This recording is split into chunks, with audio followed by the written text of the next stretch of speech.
Culture and Tourism Authority Board of Directors meeting. Today is Monday, September 8th, and it is 4 p.m., and we are at the Carson City Community Center, Robert Bob Kroll Boardroom. Can I get a roll call? Andrew Reno. Here. Diana LaPorte. Here. Stacy Giomi. Here. Garrett Lepire. And Damon Both. All right, if we could please stand for the, we do have a quorum.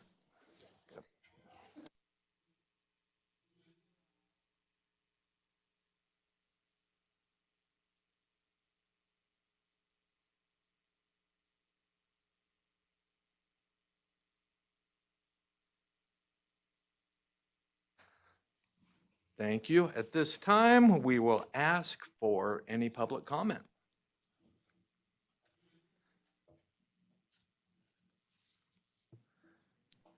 Thank you. Jennifer Budge, Parks and Recreation Director. I just wanted to take a quick moment and first of all, thank you for dedicating a portion of your transit orient hacks to Centennial Park and improvements. We just couldn't do these projects without you guys and so appreciate that. So I wanted to give you a quick update of all the things that are going on at Centennial Park, much more than just that one project for the upper fields, if you don't mind, just real quick. Thank you so much. So on the synthetic turf, on August 21st, the Board of Supervisors awarded a approximately $5.5 million contract with Sprint Turf LLC for the conversion of the upper fields to synthetic turf. The project's going to start in early October. We anticipate October 6th, they'll be breaking ground, and it's scheduled to be finished in April, dependent on weather this winter, so we'll have to see how that goes. But our goal is to have it ready for spring ball. The contract includes replacement of all 4 fields. It'll include a shock absorption underlayment pad, a retaining wall behind field 7, which we've had a lot of drainage issues and we're welcoming that improvement, perimeter trees and a windscreen on the south side, and a shade structure over the maintenance yard, or portion of the maintenance yard. Additional items that we'll try to include pending no big surprises with change orders, but a sidewalk on the north field side, concessions to the stairs, painting foul poles, stubbing irrigation main line for future landscaping, and additional wind screening that is desired, adding a frost-free hydrant to the maintenance yard, which would be really helpful, replacing some of the chain link mesh, and doing improvements to the backstops. Staff will be harvesting a lot of the sod from the existing fields into our park system, trying to maximize everything that we have available on site. Some other projects I wanted to update you with at Centennial Park that are also concurrently going on is right now we have NCE on contract for design of an overall drainage master plan for the entire site. Obviously, we're putting millions and millions of dollars of infrastructure into the park, and we want to make sure it's protected from the drainage that comes from those hillsides. It's pretty significant. We're at 90% design for that right now. We're just waiting on a couple clarifications from the Paiute Pipeline and Southwest Gas about what we can put over and adjacent to that pipeline, and we want to make sure that everything that we have planned is consistent with what they are requiring. Also, we have a park master plan that's 100% completion. It's expected any day now, and we'll be rolling that out for consideration at the October Parks and Recreation Commission and the October Open Space Advisory Board, and then hopefully to the Board of Supervisors in like November or December for final approval. We also just finished resurfacing and actually reconstructing 8 tennis courts at Centennial Park, so just below the upper fields there with post-tension concrete, very similar to what we did here at the pickleball courts at Mills Park. The concrete courts will be more sustainable, require less ongoing maintenance. We had asphalt courts that were undermined, and we did not have the reinvestment money to be able to rehabilitate those on a regular basis, so this will work much better. We have wind screens. We're working on signage. We're going to be refinishing some benches to go up there, so some more improvements. Also, the old hitting wall, which was a big bone of contention for the tennis players up there, that has been demolished by our staff. We've ordered a new prefabricated hitting wall that will be going in, should arrive next month, and we'll get that installed. We also have some other concrete, other improvements that we'll be doing when we install that hitting wall. And then last but not least, we're getting a new tennis restroom. So we're going to be demolishing that tennis restroom anytime now in the next few weeks. And then that'll be going in sometime this year. So we're excited to have all those new amenities. We'll be able to accommodate tournaments at the tennis courts and really bring in some other opportunities at that park. Just, for the benefit of not only the residents, but the visitors. That's it. Thank you so much. That was Thank you. great. Can I ask a question? Yeah. Jen, I should have asked this at the board meeting, but I don't know why it didn't come to me. There's conduit for the signs, the scoreboards. Is a conduit going to be able to remain so that if at some point we want to do something with the scoreboards, we can? Absolutely. And after I spoke to you about the scoreboards now, there are really only two that need to be replaced. There's Okay. two that are south facing and they just get beat with the sun. Right. So and I have spoke to David Peterson about it as well. It might be something we could potentially use contingency for to rehabilitate those or replace those if we need to. But yeah, there is power. They are working. Okay. At the very least, they're I just want to make sure the conduit was maintained because They are. you can do a lot if the conduit's Absolutely. in, you The know. conduit will remain, and there's just two that are just peeling Yeah. so bad they're almost illegible. Well, it's been many, many years. I mean, they're probably more than 25 years old now. Yeah, So, absolutely. all right, thank you. Yeah, thank you. Thank you. Appreciate it. I just want to take a minute real quick to introduce our newest member, Garrett Lapierre. Welcome. Almost. There we go. I There figured you out how go. the button worked. Thank you. I appreciate it. I'm looking forward to serving with y'all. Thank you. And then a quick announcement. At the 35-minute mark, we are going to take a quick recess because we're having some technical difficulties. So we're going to have to reset it and then jump back on. So at the 35-minute mark, we will take a quick recess. Next, we will move on to item 5, approval of minutes for the August 11th, 2025 board meeting. Do we have any additions or changes to the minutes? If not, can I get a motion to approve the minutes?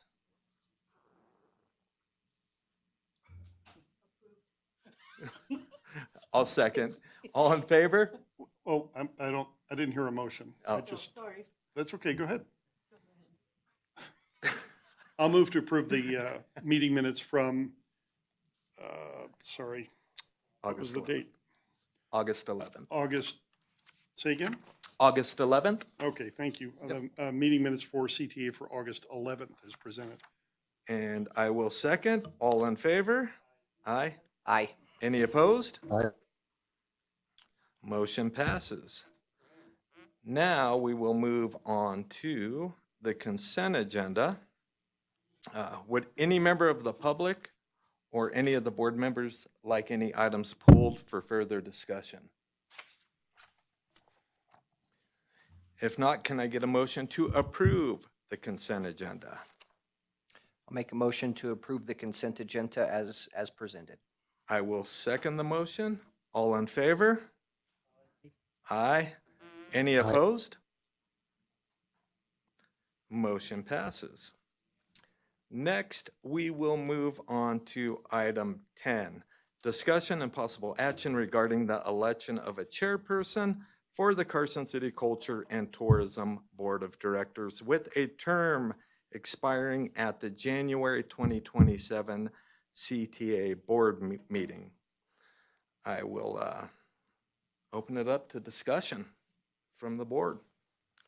I'd make a motion to approve Andrew Reno as the chairperson for the CTA board moving forward. Second. Well, that was the, all in favor? Aye? Aye. Okay. Any opposed? With that, the motion passes. Next, we will move on to item number 11, discussion and possible action regarding the election of a vice chairperson for the Carson City Culture and Tourism Authority Board of Directors with a term expiring at the January 2027 CTA board meeting. This I will also open up to the board for discussion. Anybody? Any discussion? Go ahead, Stacy. I don't, I mean, it's a little bit of a challenge, I think, because we have a couple of new members and, no disservice to Daman, but he's not often in person, and I feel like the vice chair ought to be here. So I don't think it's appropriate for a sitting board member to hold that position either. So, I don't think it's appropriate for me to have the position. So, we could, We can open it up to, do we have any volunteers for the vice chair position? Anyone? Well, I will volunteer. Okay, we do have a volunteer. Great. I'm going to make a motion to approve Diana LaForge as the vice chairperson of the Cultural and Tourism Authority. second, All in favor? Aye. Any opposed? Welcome, Diane, as the vice chair. Okay, and that is the end of the consent agenda, or the elections. So I will turn it over to Dave Peterson. Chair Reno, we're on 12, so if you want to go ahead and, introduce item 12 before we get to the non-monthlies. Oh, there we go. Sorry about that. It's okay. Next, we are on item 12 for discussion, presentations and discussion regarding the Carson City Art and Culture Strategic Plan 22 through 26, implementation and monitoring fiscal year 2025. Eric Brooks for the record. Thank you, everyone, for being here today. Congratulations, Diana. So we had quite a flurry of activity in fiscal 25. So I'm just going to do a few highlights, and then if you have any questions, we'll be happy to entertain them. So 1.1, facilities and cultural assets inventory. So we were able to take a database and inventory of the arts and culture resources that we have here in Carson. And that list with links are on our website. And we sent those to our marketing team, Lydia. And she's been able to incorporate those into our plan, our social media plan, and also our ad buy plan with KPS3. 1.3, multicultural and heritage facilities venues.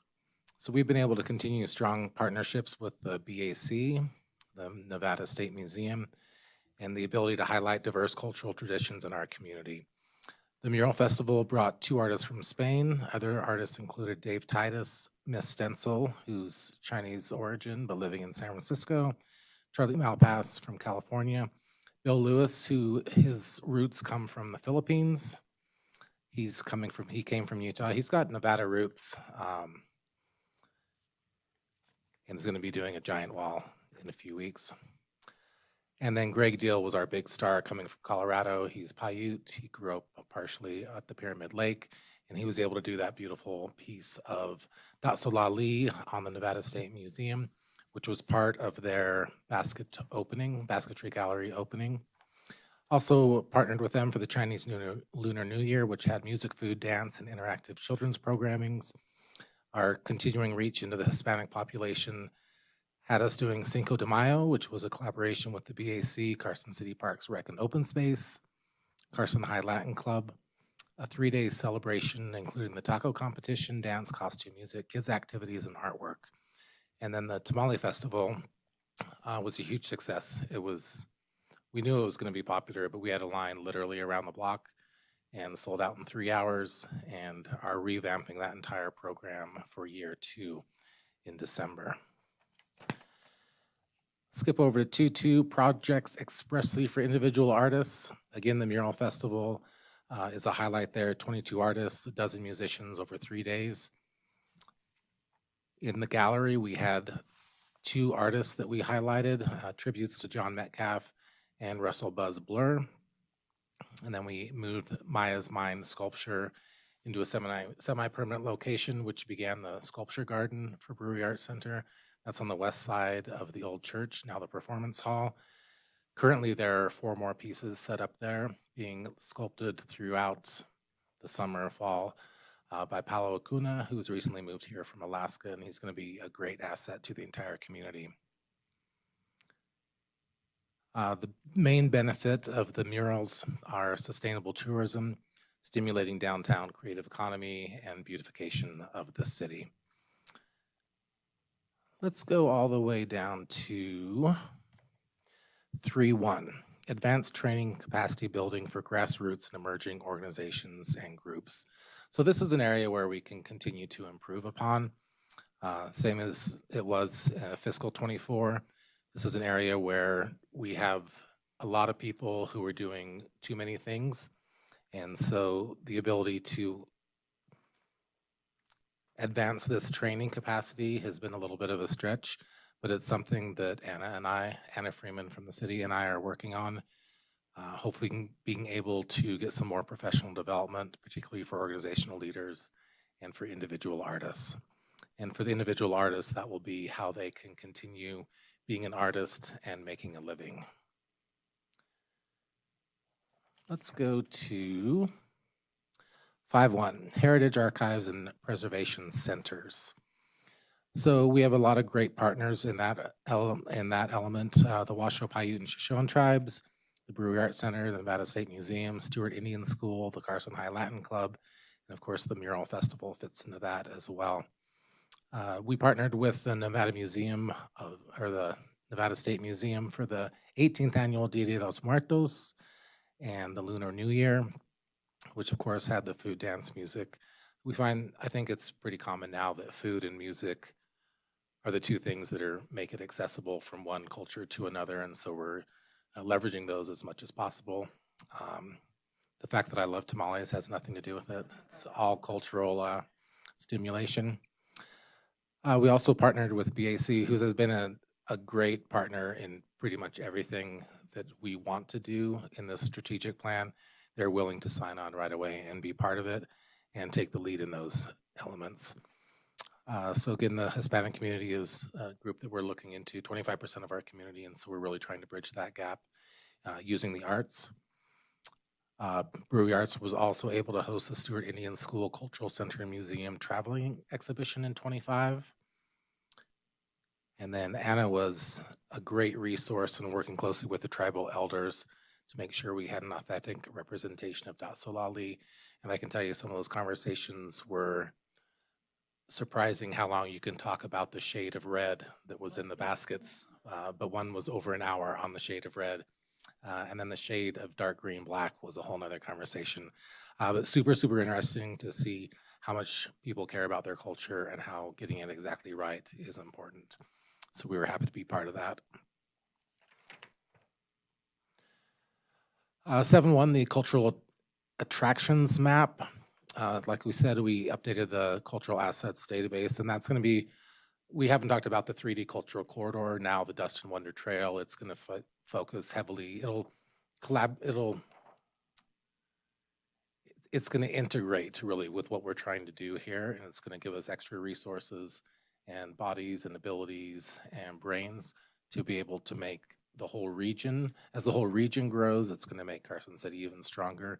And I think because of our location, we'll really be the hub of that corridor, which is exciting.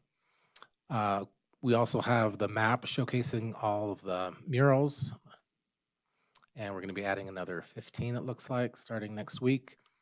And then we'll also be I've been working on this sculpture map for the last year. It hasn't quite gotten where it needs to be yet. We've been trying to incorporate it into one map, so we have the sculptures and the murals, and it's just too much. So we are going to break back down and do a separate map. So we'll have the Kit Carson Trail, the murals, the music, the mural map, and then the sculptural map, which surprisingly we have a lot more than we realized, and hopefully we'll be having another one here after our meeting coming into town. The events calendar 7.2, that's another thing where the destination development, that Dust and Wonder Trail is going to take the lead. It's going to be able to be a diverse, comprehensive guide for the entire region, somewhere where a tourist or a resident could look and see what's going on. That'll help with communication between the three different regions, and really increasing viability and attendance for everyone involved. That's what I'm going to leave you with. Thank Any you, Eric. questions? Does anyone have any questions for her?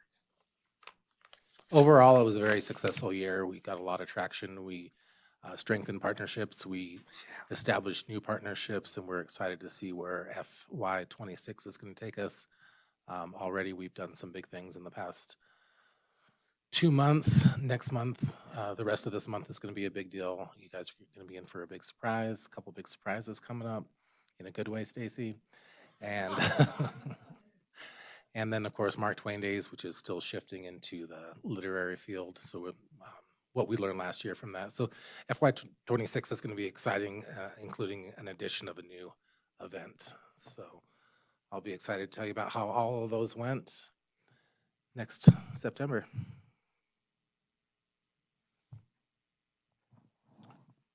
All right, thank you. With that, for the record, Dave Peterson, I'll go ahead and move us forward to 13A. So these are our monthly non-action items.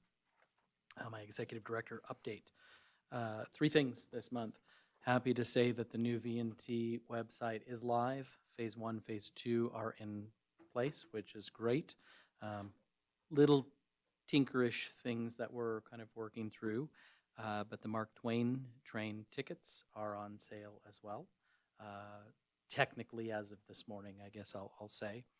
And we're obviously gearing up for the middle of the month with Polar Express. So we still have some things that we're working through to make absolutely certain we don't have any hiccups with the PEX tickets. So we're going to kind of pull back a little bit on phase 3, 4, and 5 to make sure that Polar Express, as we launch the tickets, we're clear, everything is good to go, no hiccups, and then we'll roll forward those last 3 phases of the website. So Commission loved it. I think it really looks cool, and I probably should have done this as a separate item, I guess, so I could show the website, but vtrailway.com.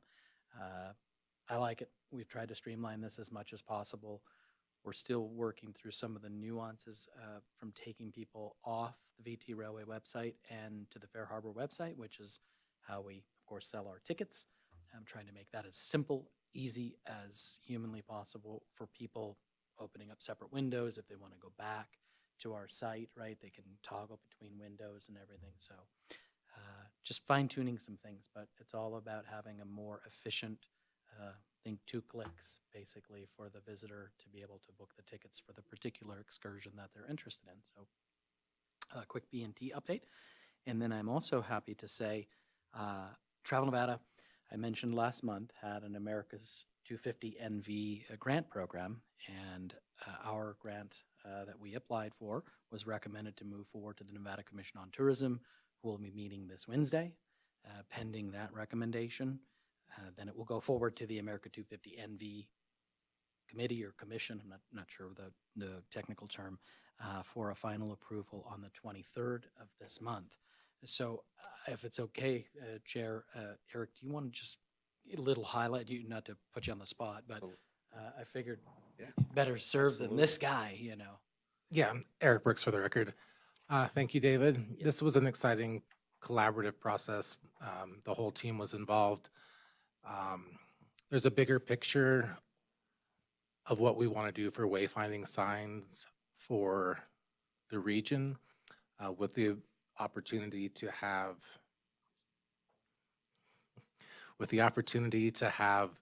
some extra monies coming in. We thought we could do the signs for Carson, which would then make it easier to do them for the rest of the region under the Dust and Wonder Trail,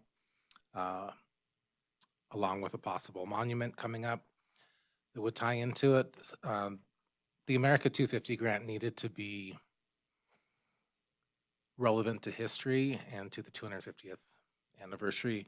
So we've been throwing around an idea of having railroad spikes, 4-foot railroad spikes that would then have a story on top telling for instance, if it was going to be at Brewery Art Center, it would be the history of the Brewery Art Center in a nutshell.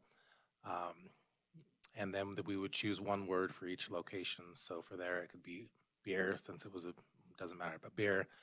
So in the front, it would say beer. We'll have Braille as well on top. And then each of the other 3 sides would be that same word in the 3 native languages. And then we wrote to have 10 of those scattered around town at important locations. And we were awarded for 9 of those. We'll work with the artist and probably be able to get 10 anyway. So we called it Points of Unity to go along with the theme. So we're really excited that we were able to get some of that funding for that to move forward. And we feel strongly, we know, you might even say, that once these railroad spikes go up, it will be a unifying force for the community, especially for people who are coming into town. They can see one who's not going to be curious about a 4-foot railroad spike in front of a building or in a park. They can scan the QR code that will be on there, then they'll see the whole rest of the 9 that are going to be around town. That's an easy, fun thing to go do. It's going to circle them around town. They're going to see businesses, they're going to see restaurants, they're going to really get to know Carson City just by finding one of these wayfinding signs. So really, really excited about that.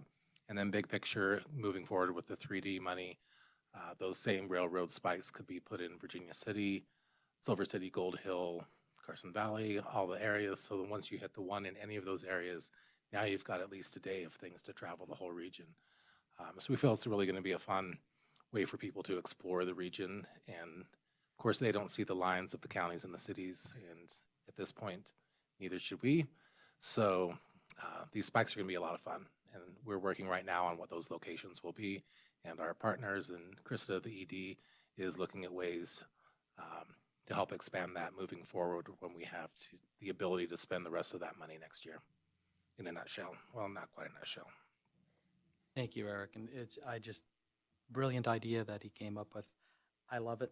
I mean, what is the one thing that ties us together at the end of the day within the whole region? It's the train, the V&T Railroad. And I love the incorporation of the native languages into this as well. I think that's just perfect. Again, we're authentic. We're tying in the Native American culture in this entire region, in this area. I love the QR code, get the people back to the website. And then from the Dust and Wonder Trail perspective, as Eric said, now we start to connect, these different players, right, who are all involved in the overall trail. So this is exciting for us to be able to kick this thing off. So fingers crossed. We got to get through the 10th and then the 23rd. But if we can get through the 2 approvals from the 2 different commissions, we'll be off and running. So yeah, go ahead. Can I ask Stacy. a Yeah, question about please, that? yeah. Eric or David, on the QR code, is the intent that the spikes would be in places that are historic? And would the QR code give you a bit of a history as well? I mean, I guess we don't want to duplicate the Kit Carson Trail either, but, so I mean, is that the thought? Or just putting it in front of a building without, I don't know, something else there? Yeah, so it would be a mix of historical and art. I want to find a few really fun places too, Okay, where you find this spike and you're like, wow, I never knew this story. I couldn't believe it. Like the birthplace of Mark Twain. But yes, there will be external information on the spike itself on top that they can read. okay. And then the QR code will direct them back to our website. And we're still figuring out how much information will be there besides the map. But yes, there'll be more information for them to find I mean, I out. just think it's natural to be drawn to the spike for the purpose of learning something or appreciating something, or as you said, even if it's related to something artistic, I think is fine. But I think the spike's the draw, and then the scan is what pulls them into whatever happens to be right in that area. And I think I think it's a great idea because I can see natural extensions where we would do a spike passport. You hit 10 spikes and you get a free pen or whatever the case may be. That's I brilliant, mean, I could Stacy. see that Yeah. that would be a way for you to register. We pick up an email address and you get something out of it. Whether there be 9 here and 2 in Virginia City and 1 in Douglas, whatever the case. Maybe I think And there's the a natural extension. Beauty of that, if I may, Stacy, is you all approved the contract with the Estebona Group for the website, the Dustin Water Trail website, plus the in-web app. And so we're banding about, okay, can we leverage that in-web app specifically around this concept with the spikes, right? And then again, we can play between our website, Visit Carson Valley's website, Virginia City Tourism Commission's website, and how we move people, kind of back and forth, right, Yeah. on the destination level. But I think it has some really cool opportunities for us for sure. So, and we'll be sensitive to, you're right, we have the 48 stops, but there are some things that are intrinsic to the overall history, like you mentioned, birthplace of Mark Twain. So there might be some overlap at particular locations, but I think it will be okay in the long run because of how this will be built out on whatever we call it, the DustinWanderTrail.com, or however we figure out that particular website, since that's the bigger regional play on it. So, but yeah, I mean, the Min and Mill, right, having something, there's the end of the V&T Railroad, so having something down there and along the way, I mean, we could have some things that are on dirt trails too, if we're following the path of the original V&T Railroad, right? So if people are way out in the hinterlands, and they're not just necessarily down here walking around, get people going out on their bikes, and incorporate that history into the overall region. So I think we got some cool opportunities for sure. So, yeah. Any other questions for Mr. Brooks? Awesome. Yes. Oh, okay. Do you want me to keep going until Keith?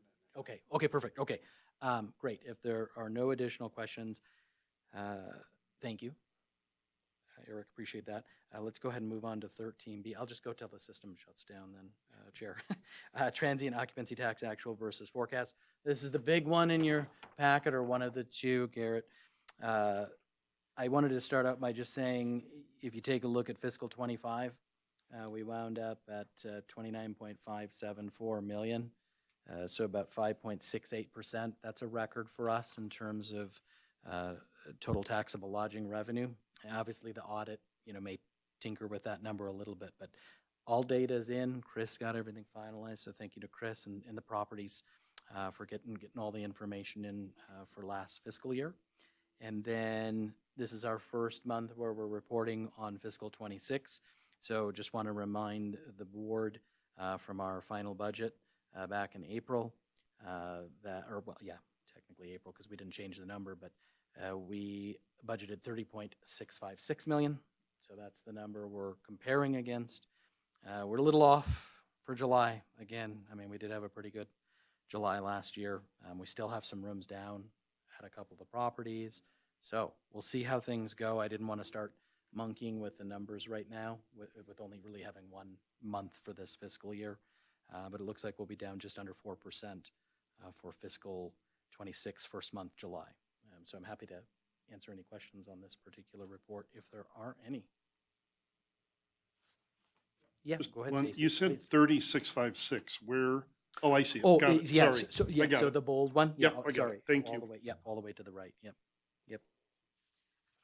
All right. With that, we will go ahead and move on to 13C. Okay. He'll tell us when it goes down. Yeah. So I'm just going to keep motoring along until Keith tells us otherwise. 13C, Arts and Culture Update. Back to you, Master Brooks. Take it away, sir. Eric Brooks for the record. Very excited to announce that we will be getting another sculpture for the Sealy Loop, pending approval by the Cultural Commission and the Board of Supervisors. Here is a rendition on the front cover of it, and we'll talk a little bit more about that in a moment. So the August recap, we're going to talk about the watercolor Carson City event, the sculpture I just mentioned. We're going to go ahead and take a quick recess while we reset the system. So if you could hold that thought, we'll get going again. Thanks, you guys.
4:38 PM, and we are going to go ahead and resume the meeting.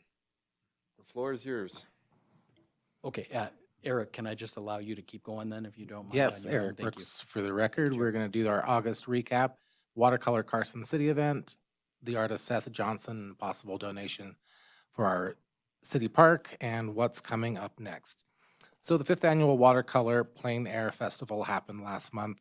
This is the first year Visit Carson City really got involved in the event. We were able to help with some marketing.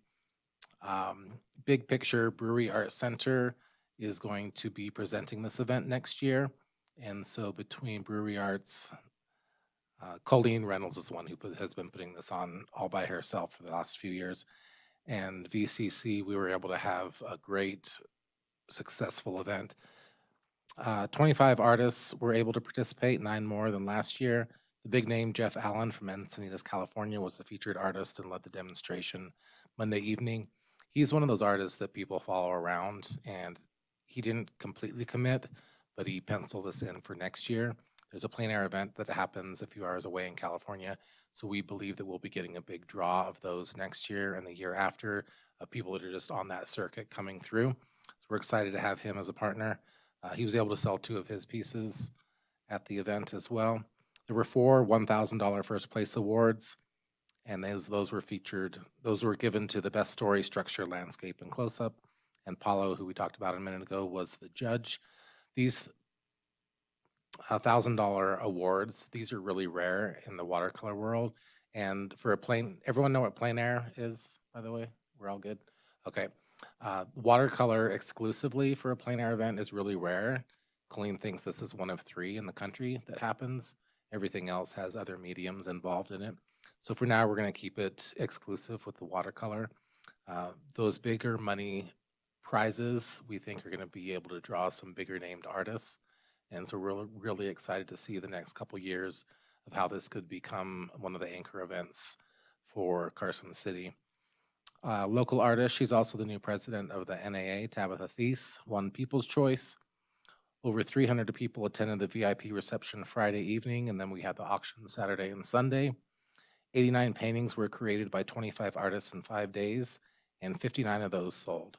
So that's crazy good.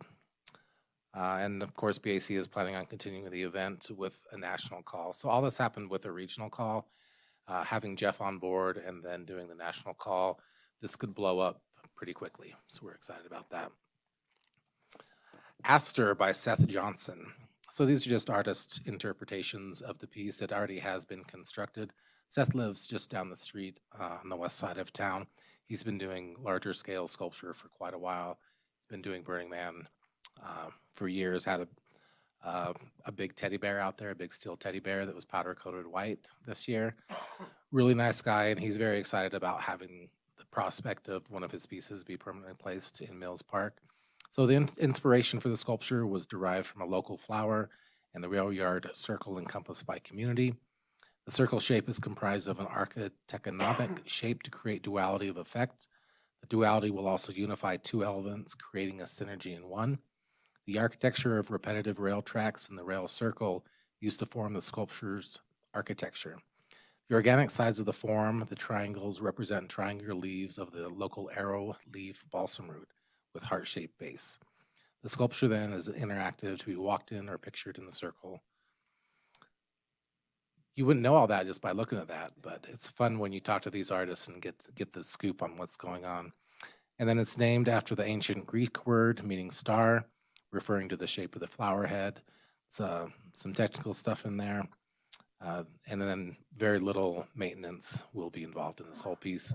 The pads are already poured, so we'll be able to hopefully install that probably as soon as the end of next month. We want to get it in before winter. So Where is it going? In the loop? So in Silly Loop, we have those 5 pads. We have the squirrel right now that's Oh, on the right, okay. west, kind of the north, or the northeast side Yeah. of things. This pad is on the east side. So if the pad is here, the amphitheater is right here. If that makes sense. Mhm. And then it will go like that. Okay, cool. Yep. So it'll be accessible for photos because that pad is placed. It's not going to be where all the foliage is going to grow over it. There have been some questions about its durability. Super durable. He's had it out at Burning Man. It's been rated. It's going to be a brilliant piece. And where was the funding from? Oh, so thank you for bringing that up. This is a continuation of the leadership class from last year. So Anna Freeman, Hope Sullivan, and Stephanie Hicks were all instrumental in getting donations. They got the pads poured. They had some extra money, so they bought Rocky the Squirrel. They still had some extra money. So the majority of it will come from the rest of those funds, and then part of my budget will finish it off. And then he gave us a really good price. Not quite half off of what he would normally sell it for, so. No, thanks for getting it on the record. I think it's important Yep. because we'll get asked probably, so Yep. that's good. Thank you. And that's what we want to have, these sculptures, and that's Anna's big push this year. And I have a budget for a sculpture in the city park this year and hopefully moving forward. So Jen Budge and I are going to meet this week and talk about where that first piece is going to go in the city park. We want this to be very collaborative between Carson City, Visit Carson City, between myself and Anna, and have as many players involved as possible. We want to do community surveys to see what people want. But it's one of my big goals is to have a piece of public art in every park in Carson City. So we have a little ways to go, but we're going to get there. Up next. So we put the Silver State Art Festival on here because you got this packet before it happened. So the up next was, we're kind of living in a time warp of sorts. It was very successful. I was able to be there for a while on Saturday. Any questions on the Silver State? Yeah, it's a little smaller than it was last year.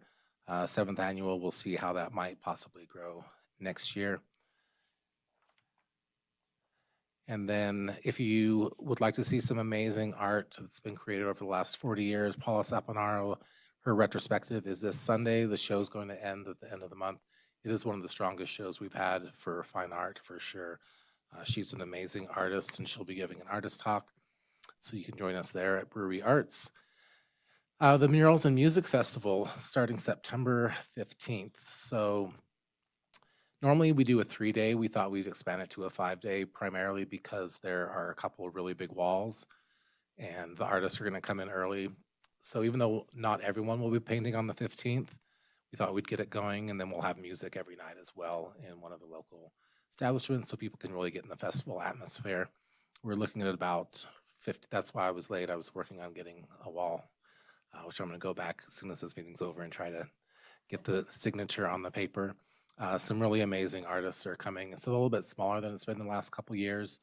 We had we were definitely able to see that funding has been cut in the arts in trying to raise for this. We're about 50% of what we normally would have been a few months ago. So we're half our normal budget to do this event. But we're still going to have some really amazing pieces to add to our collection. Mark Twain Days next month. Mark your calendars, October 16th through 19th. We're going to limit our footprint compared to what we did last year. We're doing some pivoting. Primarily all will be based on the BAC campus this year, but something for everyone for sure. And unfortunately, the Nevada Day Powwow has been canceled for this year. So the organizers ran into some obstacles and they're going to cancel this year, and we'll see what happens next year. Thank you. Any questions? Questions for Eric? If you take away one number, I would just say back to the plein air with BAC and Eric's involvement. 2/3 of those paintings were sold, which I think is an incredible number. So I'm happy to be involved with this for the first time as Visit Carson City, because just able to blow this thing up, I think. Yeah, it was about $15,000 in sales. So Yeah, huge. And I did not get a cut of any of that for the record, so yes. yeah, and on the record, Colleen Reynolds is the one to thank for this event Yeah. happening. For sure. That was great work all around by all of you guys. All right, if there are no questions for Eric, we'll go ahead and move on to 13D, Events and Sales Update. Stu, take it away, sir. For the record, Stu Wexler, Visit Carson City. I am going to recap some of the events we had back in August and then a couple that will be coming up here, and along with some trade shows as well. So to start, we had the Battle in Sierras Boxing at Fuji Hall. It was the first time it was this big. Unfortunately, I was not able to attend due to some illnesses, but David and I believe Andrew went. It was quite a turnout. They had a total of 23 fights with a total of 46 fighters. 22 of the fighters were from California, and the estimated attendance was standing room only, according to Cisco. Cisco Rodriguez was the coordinator and owner of Tasmanian Boxing, who's been around for Carson for quite a while, actually. And it was about 400 to 500 spectators throughout the day. David was there, so he might be able just to speak real quickly on the turnout, since I Yes, wasn't able to quickly, attend. Stu. Thank Very you quickly, for- we say. Golly, it's like we're on a time clock here. Yeah, and Chair Reno was there with me as well. The whole back, both sides, north and south, it was just ringed with people. I mean, I thought it was amazing. National anthem singing on the front end of it, so it's really a cultural experience with Latin American culture. It was awesome. I'll just say that. I do believe that we need to look at moving it to the MAC. That way we can fully Expand it. expand this thing out. And the idea of pitting North and South, the Las Vegas area or Southern Nevada against Northern Nevada, I think that'll be a huge draw for us, especially with the different boxing clubs that they would bring in from the Las Vegas area, as we know is the entertainment capital, boxing capital, of the world. So I think we have a really cool opportunity there. And then we also have an opportunity, Cisco mentioned potentially Idaho, and tying something in Idaho against Nevada with some of the boxing clubs that are up in Idaho as well. Cisco is actually, in the next few months, going to take some of his boxers to different states. As Dave was in Idaho, he was talking about Utah. Vegas, he goes a lot. And then he is in the process of, David, as Dave was saying, doing a competition between North and South, like we did with the swimming, how we go 1 year to Vegas, and then 1 year would be up here in Carson. If he can arrange that, that would be huge. He is also working, there is a horse owner down in Napa Valley that he is working. In fact, we are looking at bringing him up here in the next couple weeks to actually have a horse dancing show along with the boxing as well. David actually met Can I the jump in there? person. Yeah. Yeah, go ahead. Yeah, Billy, I think was his Billy, name, yeah. Andrew. Billy out of Napa, he's got his own UVA as his boxing club. He's got his own ranch, winery, the whole 9 yards. But the cool thing is they do Zacatecas, which is the Latin America Mexican horse dancing. And he threw a number out of 700 horses that he could potentially come here, which is a lot. We may need to start a little bit smaller and then build to that. But the idea of tying in and making a full weekend, perhaps we could have a demonstration on a Friday, boxing Saturday, Sunday maybe the horse dancing competition or whatever the case may be. So we want to get him up here. He also personally invited the two of us to Napa to actually see what he's doing down there and take in an event in the Napa surrounding area. I can't speak because I don't remember exactly. I think I would where. have to go instead of Andrew. But Oh, okay, wow, okay, you're jumping the chair now. Jeez, he makes fun of me and now you. Wow. But So w- yes, Stu, we'll think about bringing you with us if we're staying in Napa. on But the Cisco, ranch. I did talk to Cisco, and we have Billy coming up in the next few weeks just to do a site tour, look at what we have at Fuji Arena, and see if it's something that he would be interested in bringing up his horses. So that could be really, really big on that.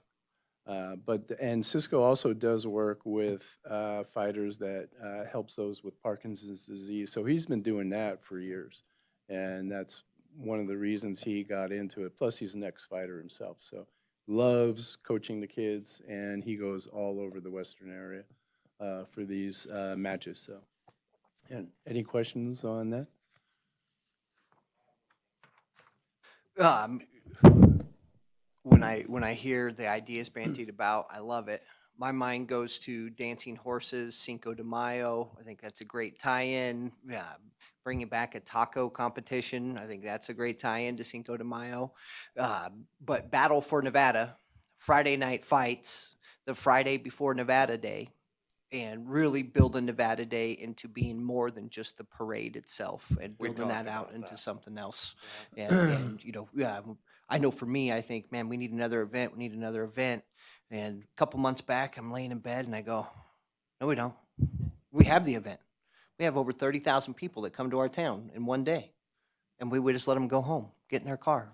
They're gone. So we can really take advantage of that day and do some things. So love that. Love those ideas. Yeah, and that's something we can talk to Billy about going into next year for the, the celebrate the 250 year as we get Nevada Day, the powwow going again, and some other events. That's something we can look at as well. Can I jump in, Garrett?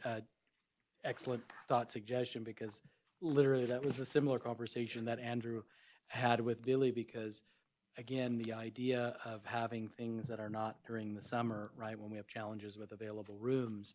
So we talked about a late fall, early winter fight, and then I think May did come up. So I do like the idea, Cinco de Mayo, tying that, and that's not a bad idea at all. And we might have to precede it with the weekend, because I think Cinco de Mayo's weekday maybe, but maybe we tie something like that in on that preceding weekend, and really could get all the way into the 5th. Right. And we can talk So- to Billy about that For as sure. well when he does come up, as long as he has the Yeah. availability during that time of the year. In May, he might Yeah. be I pretty mean, I busy. don't know, Garrett, if we can pull it off for this year, but maybe for next year, for sure. And that's kind of what we were talking about, is maybe that May, is our first of these two new types of fights. And so that might be a great one with the North-South too. You have a large Latin American culture in the Las Vegas area and population as well. So that might be a And with the big deal for us. cancellation now of the Nevada Day powwow this year, we might, If it's kind of yeah, late, but we yeah. might be able to come up with something. Maybe, yeah, maybe a Since there's going to small- be availability at the MAC now Yeah. because of the cancellation. Even if we just did maybe an exhibition, and we could Yeah. talk to them about that, perhaps not a full-blown event, but an exhibition, and just scale it down. That might just get people's That's something- interest going for next year, perhaps. Exactly, So, yeah. That could be something yeah. I'll talk to Cisco about, because I didn't know about the cancellation at the time. I talked to Cisco, so. And then also back in August, we had the Outlaw Flat Track, which seems to happen every Saturday. The weather's fine day before, day after. The day of the flat track, it poured all day. It was cold, and that happened to him last year. But in actuality, it actually worked out good because it got the track just perfect for the race, and the weather was perfect. I think we saw more attendance because it was cooler. Years ago, that there was times when it would be 100 degrees out at 6 o'clock at night. So it was perfect. They had 150 registered riders from California, Arizona, Oregon, and Idaho, along with local, but we see more, the majority of those riders come from California. So with the Friday night and Saturday night, they did stay in our area for a few days, and they leave Sunday. They sold about an estimated 800 tickets. They had close to 500 spectators Friday and Saturday night because of the cool weather. So, and this year they had the Carson High cheerleaders out there opening ceremony, starting that, so everyone had a good time with that, and they did a great job as well. So, any questions on that? And then over Labor Day, we just had the Frofec HEMA Women's Tournament. That seems to be going pretty consistently. They had about 50 participants, all women's tournament, of course, and they had them from a few different countries, and they hope to have around 90 to 100 participants next time as they start to grow this. They're expanding their marketing to where they're reaching out more than just our area. And this is really huge, obviously, over in the European countries. Michael's doing a great job in presenting it here, and so we hope to see a little bit more exposure coming up, you know, in the next year. He does two big events here in Carson City, Memorial Day, Labor Day. So, and with that, go to the next one. These are some of the other events coming up. We will have the Kaboom Con. It's the second year Mark has expanded it to 3 days. They have 92 different vendors and artists and performers coming from different states throughout the country.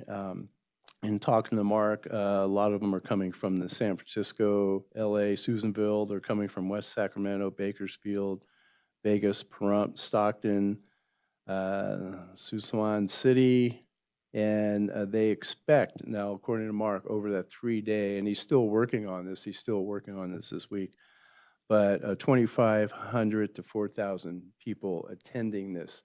Kaboom Cons have become huge. Tahoe just had one up at the event center.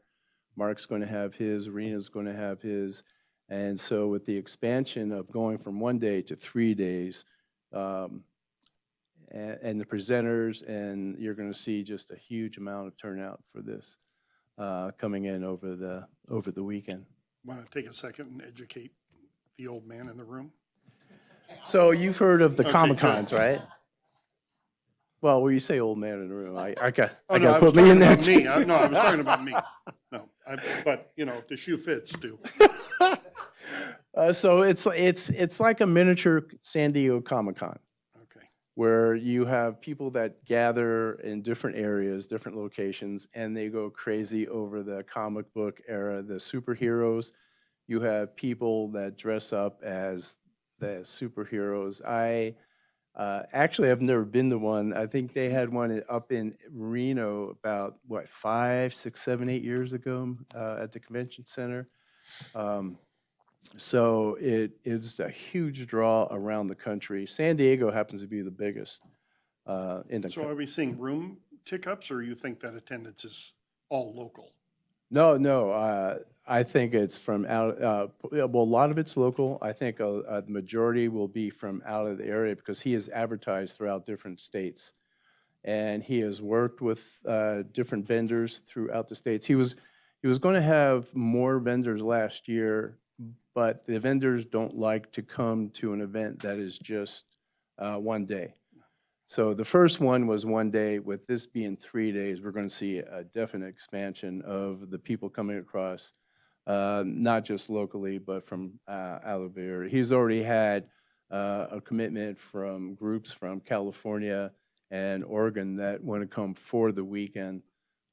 So it's going to be huge. And he actually is looking at doing different types of shows aside from the Comic-Con, like trading card shows have become really big. Some of the sports venues, organizers, during COVID, when they couldn't, have any kind of events, they started doing card shows.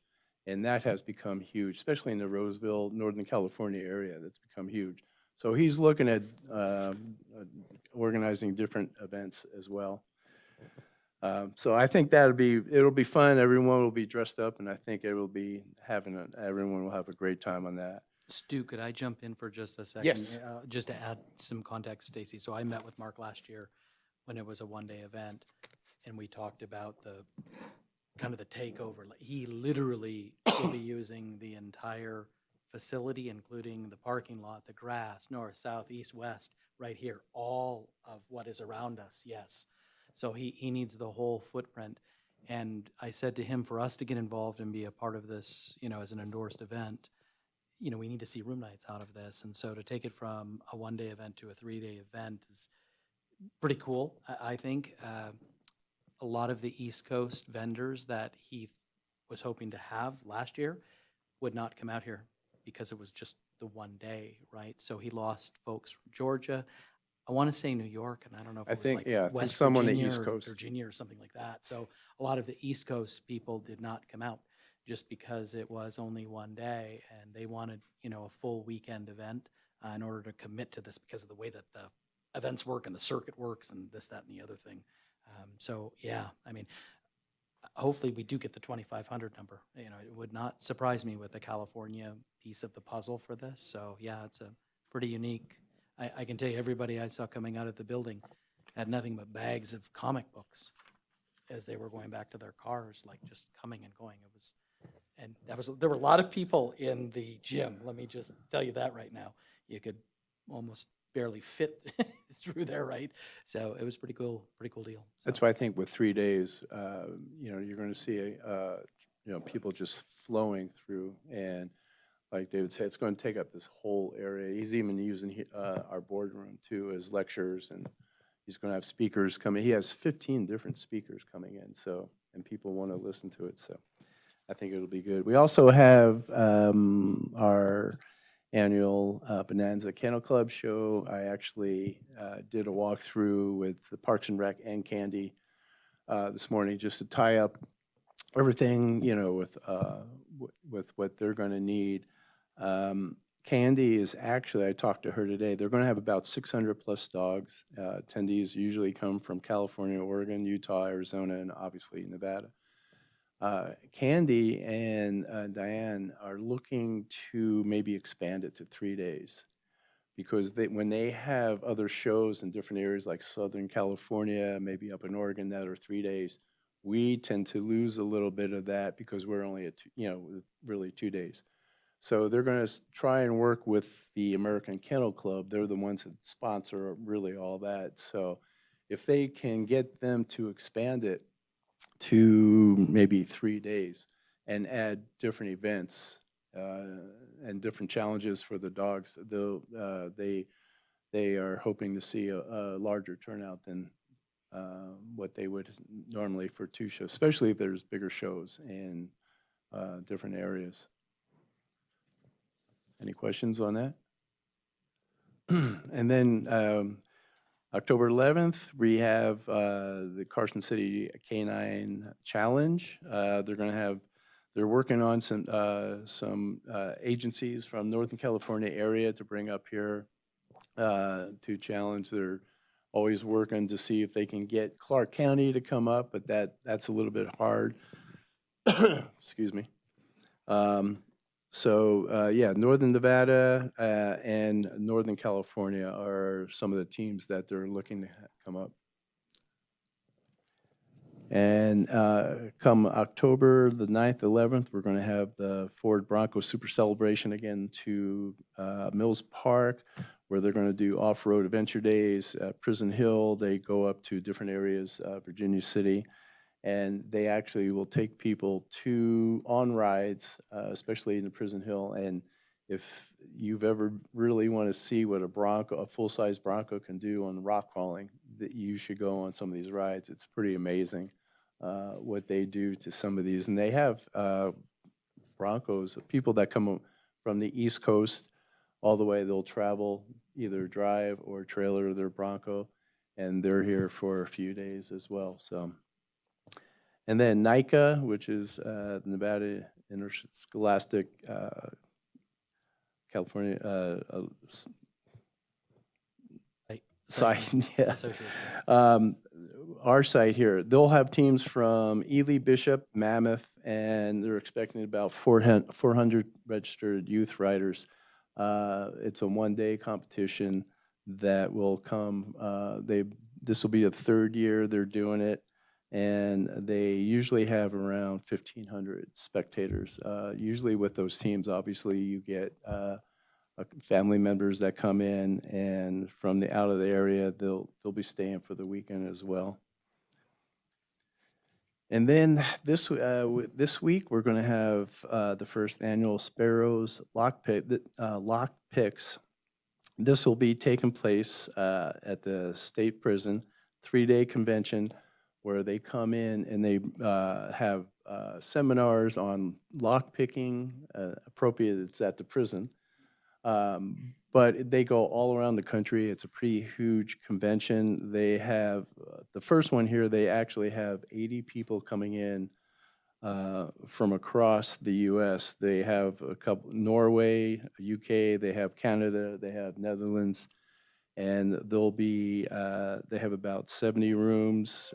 They might even have more than that. They've been trying to expand the room nights here for this event. And that's going to start the 11th and go through the 14th, and everything's going to take place at the state prison.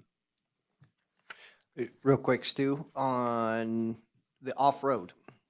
I just want to say, I think that's one area we can really take advantage of that we don't right now. There's a huge off-road vehicle community in our region and in our area. and We Right. have a great trail system for it. I think if we could figure out an event that would really bring those guys in, that's maybe not so specific to just a type and model of a car. Right. That would be a way to generate some off-road vehicle tourism. Yeah, we actually have one of the best areas in Prison Hill for that off-roading with the type of vehicles for rock crawling. It's pretty amazing what's out there, and they keep expanding it. So yeah, that's main interest of off-road. And we have actually local car clubs too that go off-roading, as you mentioned, that we can, get them involved too. So any questions on any of the events that are coming up? And the last item will be come October, I am going to Columbus, Ohio. I went last year. This is our team's show. It's geared towards all sports. There's 500 different sports organizations that go to this show. I'm going to be working with Scott Chapman. He's going with me from Parks and Rec. So this actually ties in what Jennifer was talking about with all the new improvements we're making at Centennial Park. Ball is huge. That can be used for soccer at Livermore. So this is a huge venue, and the revenue is incredible. And it's a maximum of 40 appointments. The appointments have not opened up yet. They should be opening up within the next week. They're one-on-one appointments, and we tie in, obviously, with Lake Tahoe, Stu Moss from the Blue Events Center, because what we don't have in stadium seating, we work with them and send people to them. What they don't have in the greens, in the fields that they don't have up here, they bring them to us. So it's a great partnership with what we have up there. They've generated just so many room nights across the country, and with Centennial Park, and obviously now with the improvement of the pickleball courts we have, that was huge. When we went last year, it was basically at the MAC where we had the pickleball tournaments, but now with the expansion of the courts, this is something we can really talk about too. And the disc golf has become huge. So there's a lot of different types of sports venues we can work with. Kickball is becoming huge. So we have fields for everything there. So when Scott and I go, once the appointments open up, Scott and I are going to get together and look at the appointments together and see who we can talk to. So, and that's it. Thank you. Any questions?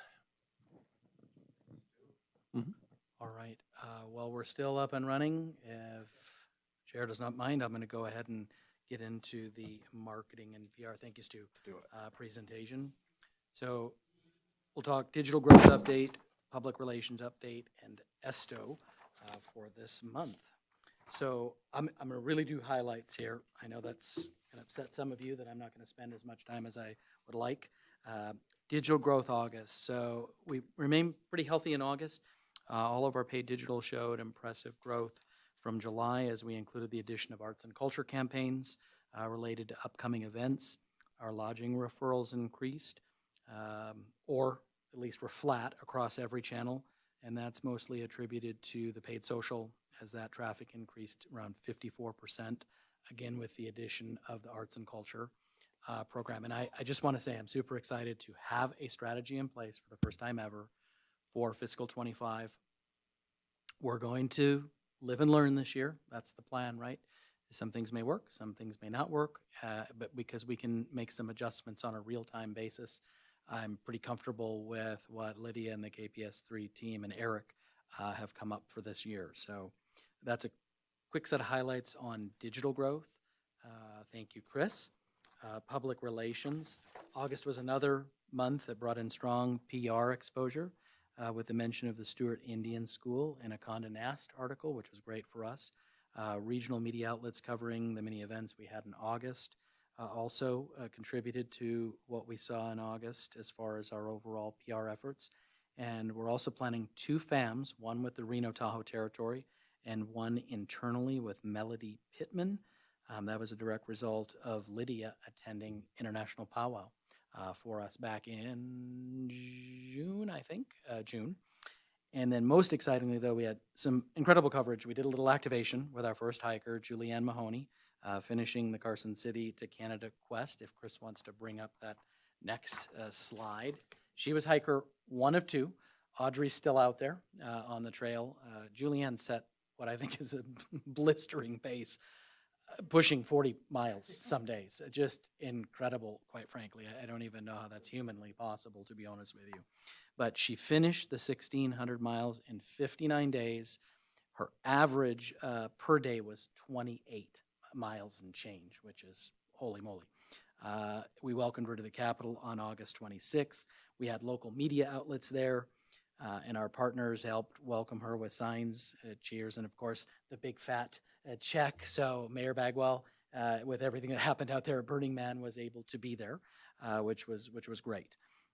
Audrey, again, our other candidate, she's still hiking 2 to 3 weeks out from finishing as of, I'm going to say last Friday is the pacing, but she's run into fires all over the place. So having to reroute and all that good stuff. We are going to have her come back here to Carson City. I just don't have those details for you right now because we have to kind of work around her day job that she'll have to get back to, obviously, having been gone for months. But super excited. You know, How many miles was it? a little over 1,600 miles. Yeah. Yeah. And Stacy, you're still our person for Canada or Carson City to Mexico, I believe. Yeah, as long as I can drive. Yeah.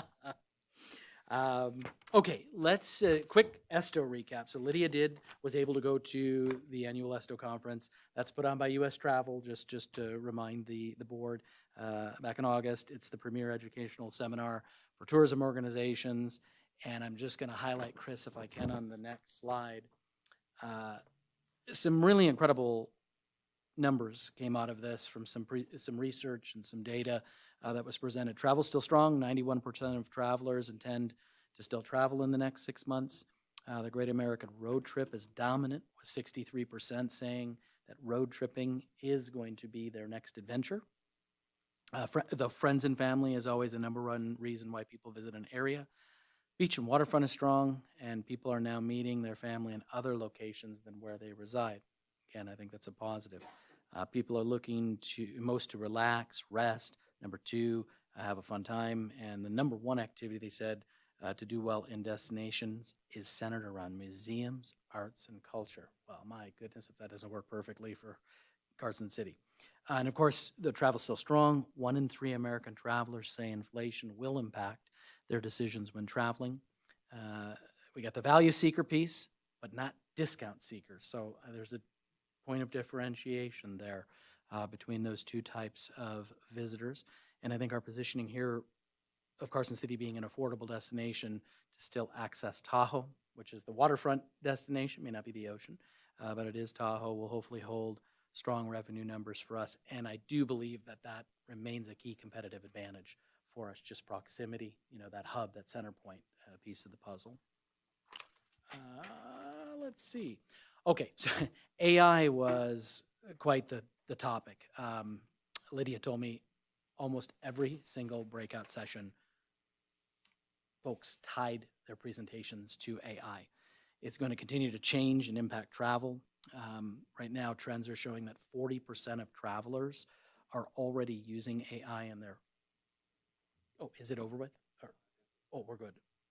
Okay, I'll keep rolling. In their trip planning, and oftentimes they're not even really realizing that AI is a part of what they're using technology-wise online or on their phones through apps. And to stay competitive, we do need to leverage AI as a tool while maintaining authenticity, because for me, that's really still everything. We need to remain authentic to who we are as a destination here. At the same time, I think we can strengthen our brand through joyful welcome messaging, as research pointed to travelers responding better to that welcoming, joyful advertising rather than just showing scenic ads. I think by targeting the drive market with road trips as the forefront, we can really highlight those. And Carson City as an affordable, authentic hub for regional visitors, again, critical mass for us. Tactics include an EV charging map, so that's something we're going to be working with the city on, and affordability from a landing page perspective. And then we want to curate some lists of the best free things to do as well about value, right? So again, not that discount traveler, but the value-oriented traveler. So I think we've got some opportunities there as well.